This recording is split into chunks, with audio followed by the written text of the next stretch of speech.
আমি আমার নবীর জীবন থেকে যদি আপনাদেরকে আরেকটা এক্সাম্পল দেই বন্ধু, এখন আমি আমাদের দেশে স্বামী স্ত্রীর মধ্যে গলদ আছে না নাই? বর্তমান সমাজের যুবক যুবতী, নববধূ নবদম্পতি যারা স্বামী স্ত্রী, তাদের মধ্যে ম্যাক্সিমামই কলহ আছে না নাই? বন্ধুরে আমার, সাহাবী একজন, তার নাম হলো আব্দুল্লাহ। আমার দিকে তাকান। স্বামী তার স্ত্রীর কাছে আসে না, স্ত্রী তার স্বামীর কাছে আসে না। আমার ওয়াজগুলো এমন টপিকস আকারে ছোট ছোট কোট করে বন্ধু, বিরক্ত হন? একটু আওয়াজ দরকার আছে না? এগুলো বাস্তবতার দরকার আছে না নাই? বন্ধুরে আমার, আমি আপনাদেরকে রাসূলের আদর্শ নিয়ে আজকে আলোচনা করব। চিন্তা করে এসেছি রাসূল কিভাবে আমাদেরকে দিন সম্পর্কে অ্যাক্টিভ করেছেন। বন্ধু, বিয়ে হলো সাহাবী একজনের, 3 দিন হয়ে গেল। 3 দিন 3 রাত্র পার হয়ে গেল, সে তার স্ত্রীর সাথে বন্ধু দেখা করতে এখনো আসে না। চুরিও করে না, মদও খায় না, গাঁজাও খায় না, ইয়াও করে নেশাগ্রস্ত না। সে নামাজ পড়ে, শুধু রোজা করে আল্লাহকে ডাকে, আল্লাহর গোলামি করতেছে। দেখতে দেখতে দেখতে দেখতে বন্ধু 3 দিন 3 রাত্র পার হয়ে গেল। 3 দিন 3 রাত্র পার হয়ে যাওয়ার পরে এবার বন্ধু কি করলেন? আমার নবী ওই ছেলের বাবা বন্ধু পুত্রবধূর কাছে আসলেন। পুত্রবধূর কাছ থেকে তার ভালো মন্দ জানার জন্য এসে ডাক দিলেন বৌমাকে। বৌমা সালাম দিলেন। সালাম দেওয়ার পরে এবার ওনার পুত্র সম্পর্কে যখন জিজ্ঞেস করলো, এবার স্ত্রী একটা ডাক দিয়ে বলল, শ্বশুরকে ডেকে বলতেছে, বাবা গো, আপনার ছেলে অত্যন্ত নম্র, অত্যন্ত ভদ্র, অত্যন্ত পরেশগার, অত্যন্ত সুচরিত্রের অধিকারী, উত্তম চরিত্রের অধিকারী। বাবা, বিয়ে হয়েছে, কবুল বলে শরীয়তের আইনে বেদে আমাকে ঘরে তুলে নিয়ে এসেছে। আজকে 3 দিন পার হয়ে গেল গো, এখনো পর্যন্ত আমি আপনার ছেলেকে দেখতে পাইনি। জোরে জোরে আল্লাহু আকবার। কয়দিন পার হয়ে গেল? 3 দিন পার হয়ে গেল। বাংলা বই থেকে বন্ধু কালেক্ট করা এগুলো হাদিস শরীফ, এগুলো এই শিক্ষাগুলো আমাদের যদি গ্রহণ করতে পারি, তাহলে এই দুনিয়ায় হব আমরা ধন্য এবং পরকালে আমরা হব 100% পুরস্কার প্রাপ্ত। ঠিক কিনা বলেন? এবার বন্ধু 3 দিন হয়ে গেল, বন্ধু আসতে পারে না, এখনো পর্যন্ত ছেলেটা তার স্ত্রীর কাছে আসলো না। এবার বাবা পৃথিবীর কাউকে বন্ধু বললেন না, দৌড়ে চলে গেলেন প্রাণের নবীর কাছে, যাইয়া নবীকে সালাম দিলেন। ইয়া রাসূলুল্লাহ, ইয়া হাবিবাল্লাহ, নবী গো, ও প্রাণের নবী, আমার ছেলেটাকে 3 দিন হলো আমার সন্তানকে বিয়ে করিয়েছে। আজকে 3 দিন 3 রাত্র পার হয়ে গেল, এখনো সে তার বউয়ের সাথে দেখা করলো না। এবার আমার নবী শোনার পরে সন্তানকে ডাকলেন, ওই সাহাবী আব্দুল্লাহকে ডাকলেন। ডাকার পরে সে আমার নবীর কাছে যখন বন্ধু হাজিরা দিলেন, আমার নবী বলল, তোমার স্ত্রী তোমার একটা অংশ। কারণ তুমি শুধু নামাজে সারাদিন মসজিদে পড়ে থাকলে চলবে না। দাদা কি ভুল বলছি? সারাদিন তুমি মসজিদে সেজদা দিয়ে থাকলে চলবে না। ও বন্ধু, তুমি 3 দিন 3 রাত্র 4 দিন 4 রাত 1 মাস 2 মাস 3 মাস শুধু তুমি পথে পথে ঘুরে ঘুরে আল্লাহর গোলামি করলে চলবে না। তুমি মুমিন হতে হলে নবীর আদর্শকে তুমি আপন করে নিতে হবে। গোলামির সময় আল্লাহর গোলামি করবা, কারণ সময় যখন হবে স্ত্রীর হক তোমাকে আদায় করতে হবে। কথা বলেন না কেন? আমার নবী তো তাকে আদর করতে পারতো না? কথা বলে না, পারতো না? সে তো মদও খায়নি, গাঁজাও খায়নি, নেশাও করেনি, জো খেলেনি, পৃথিবীর নষ্ট কোনো কাজ করেনি। বন্ধু, সে আল্লাহর গোলামিতে ব্যস্ত।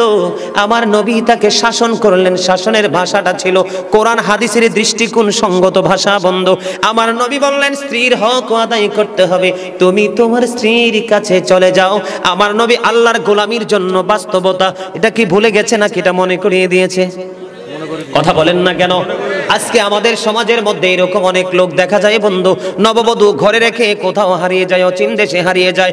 বন্ধু, একটা কথা মনে রাখবেন, আপনার স্ত্রী শুধু আপনার কাছে এসেছে পোশাকের জন্য নয়, খাবারের জন্য নয়, টাকা পয়সার জন্য নয়। স্বামীর কাছে যেই খোরাক স্ত্রীর জন্য আছে, এবং স্ত্রীর জন্য স্বামীর কাছে যেই খোরাক, স্বামীর জন্য স্ত্রীর কাছে যেই খোরাক আছে, পৃথিবীর কোথাও সেই খোরাক নাই। এটা স্বামী স্ত্রীর জন্য অবর্ণনীয় এক নিয়ামত।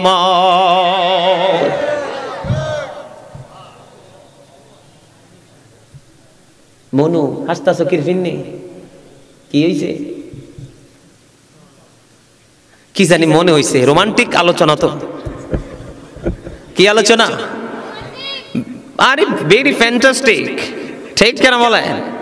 আরো জোরে না রে ভাই? চামড়া বুড়ো হইলে কি হয়েছে? প্রেম তো আর বুড়া হয় না। প্রেম কি চামড়ায় থাকে না কালবে থাকে? কালবে থাকে। বুঝতে হবে তো। আমার নবী তো করে বেঁধে দিল, এরে যুবক বউকে কষ্ট দিও না। স্বামী স্ত্রী যদি কিয়ামতের দিন কমপ্লেইন করে, তুমি যত বড় মোল্লা সাহেব হাজী সাহেব হও না কেন, জান্নাত তোমার নসিবই জুটবে না।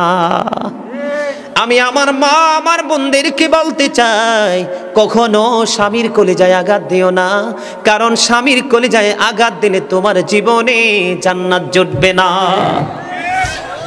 বন্ধুরে আমার, আমি ওই ভিতরের দিকে যাইতে চাই না, আমি শুধু আপনাদেরকে এক্সাম্পল দেব। আজকে নিতে রাজি আছেন না নাই? আমার এই আলোচনা আপনাদের কাছে ভালো লাগে? ইমানদারের কাছে ভালো লাগবে, কারণ এগুলোর মধ্যে বিন্দু পরিমাণ কোনো গলদ নাই।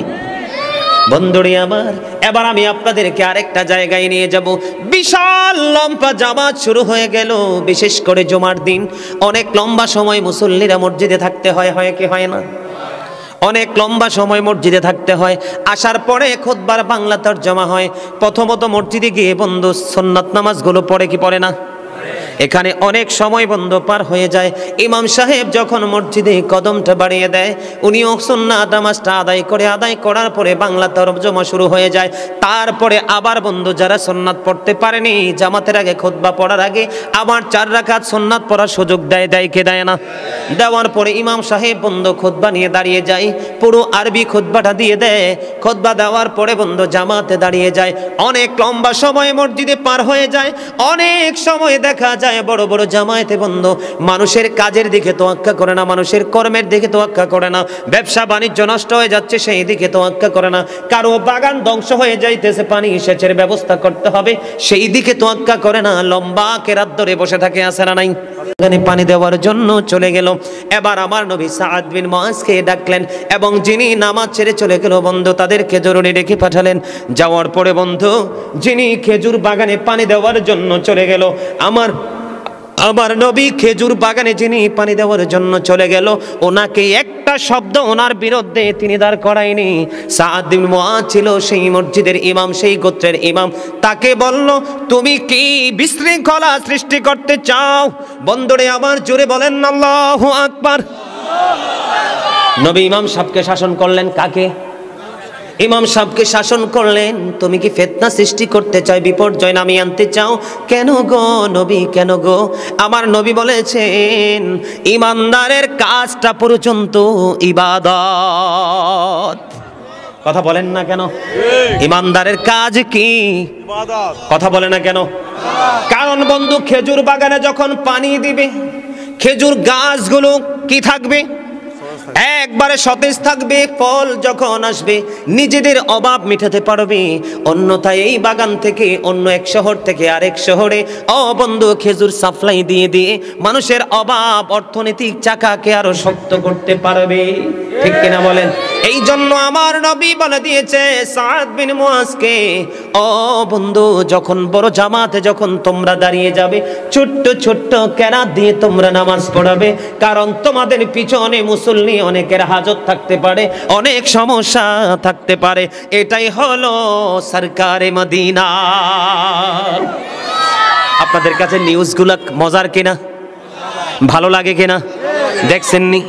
যখন আপনি একাকী নামাজ পড়েন, প্রাণ খুলে কোরআন তেলাওয়াত করেন, যত ইচ্ছা তত লম্বা করে পড়েন।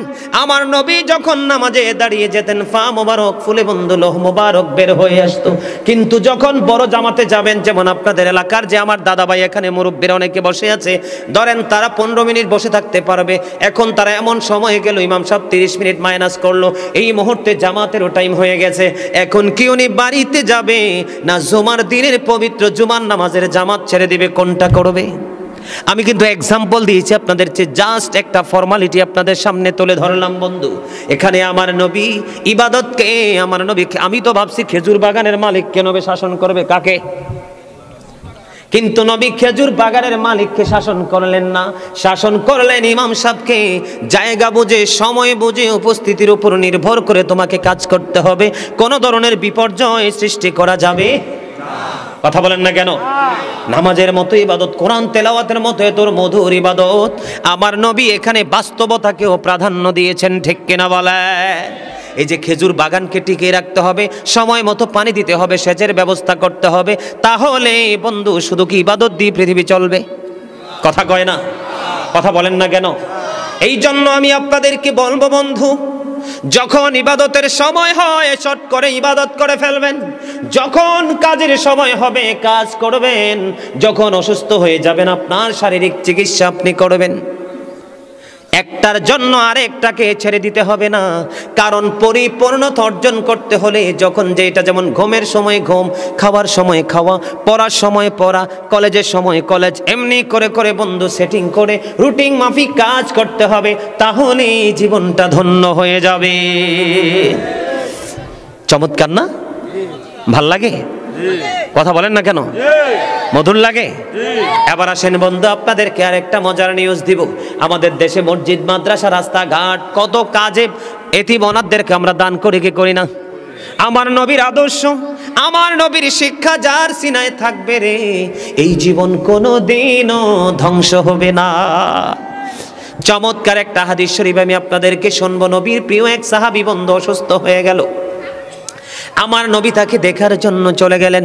যাওয়ার পরে এবার ওই সাহাবী ডাক দিয়া বলতেছে, ইয়া রাসূলুল্লাহ, ইয়া হাবিবাল্লাহ, নবী গো, ও প্রাণের নবী, আমার যত সম্পদ আমি সব আল্লাহর পথে খরচ করে দিব। আল্লাহু আকবার। কি করে দিব?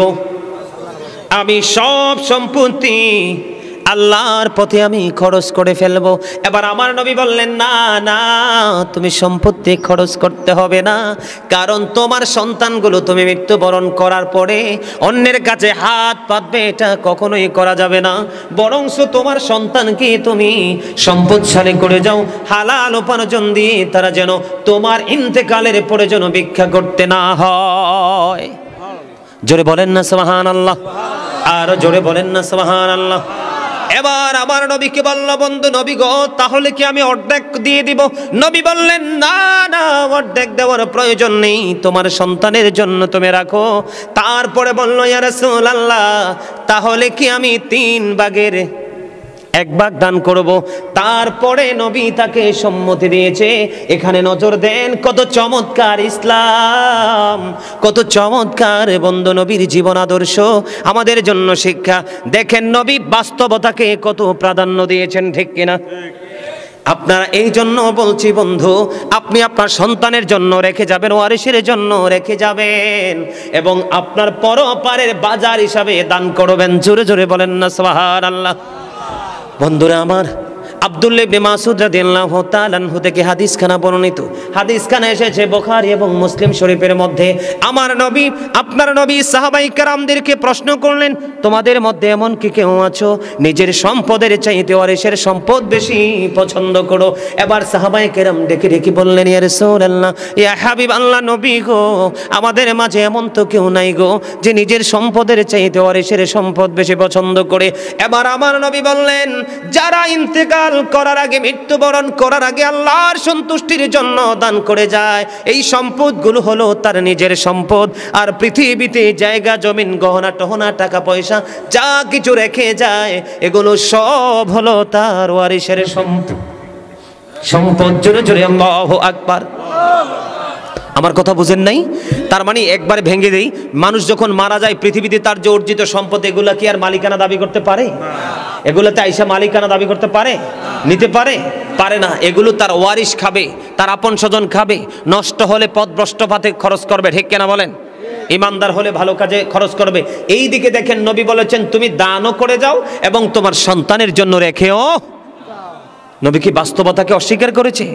সন্তান বাঁচতে হবে, খাইতে হবে, চলতে হবে, তাদের জীবনে অর্থের প্রয়োজন আছে, পৃথিবীর ফর্মালিটি মেনটেন করতে হবে, এটাকে কি নবী অস্বীকার করেছে? নবীতে পারতো সব